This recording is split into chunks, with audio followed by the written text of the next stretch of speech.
G'day guys, this is Holy Critic and welcome back to Quick Reviews. So today I'm trying something a little bit different by reviewing all three movies in the Family of Cops trilogy.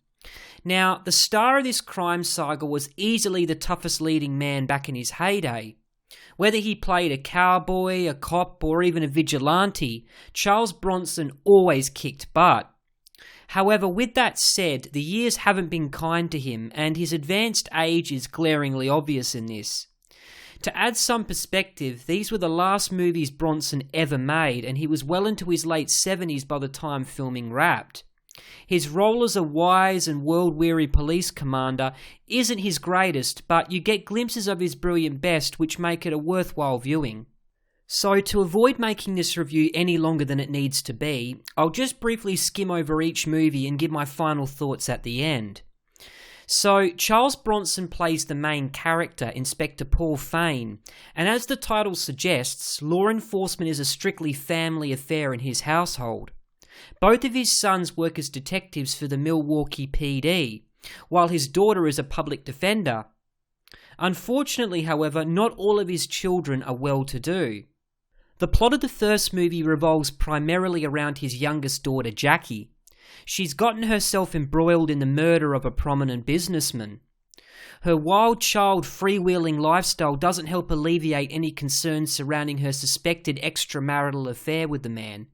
But not only that, Jackie's presence causes friction between her siblings who argue over her guilt or innocence. Either way, they're forced to rally together as a family to get to the truth and hopefully save her life. The first movie is a standard whodunit murder mystery that would have been mediocre if not for the entertaining interplay between Bronson and Baldwin, who plays his argumentative eldest son Ben. It's a solid first entry, but the sequel is where the series really finds its momentum. The plot is much more involved than the first. It begins with the execution-style murder of a Catholic priest with strong ties to the Russian mafia. This is no random hit, and a simple confession could have been enough to sign his death warrant. For Paul, it quickly becomes personal when his family comes under attack during the investigation. All-out war ensues as the stakes get higher in this action-packed sequel. The only downside is that actor Daniel Baldwin was randomly replaced by someone else, which peeved me off slightly. In any case, Family of Cops 2 is an overall improvement on the first. Okay, so finally we get the third installment, and Inspector Paul Fane has reached the end of his tenure.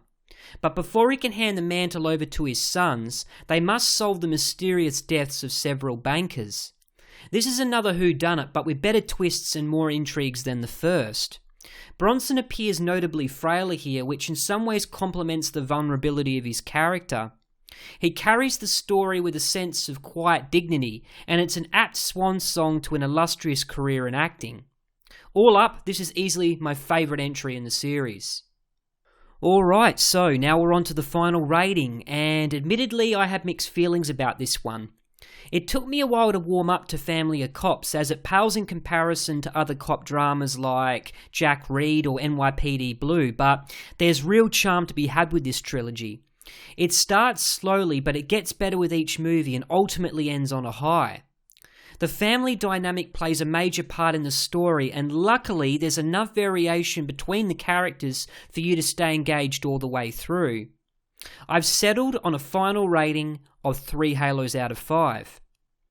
I'll be releasing each movie over 3 big nights starting on Saturday at 12 PM Eastern Time, so get in early and don't miss out. Currently, I'm in the process of filming a tutorial on restoring old movies, so hopefully I can get that all done by the start of next week. Make sure you stay notified of all my latest uploads by pressing the bell icon next to subscribe, and I'll catch you again on the next one. This is Holy Critic, signing out.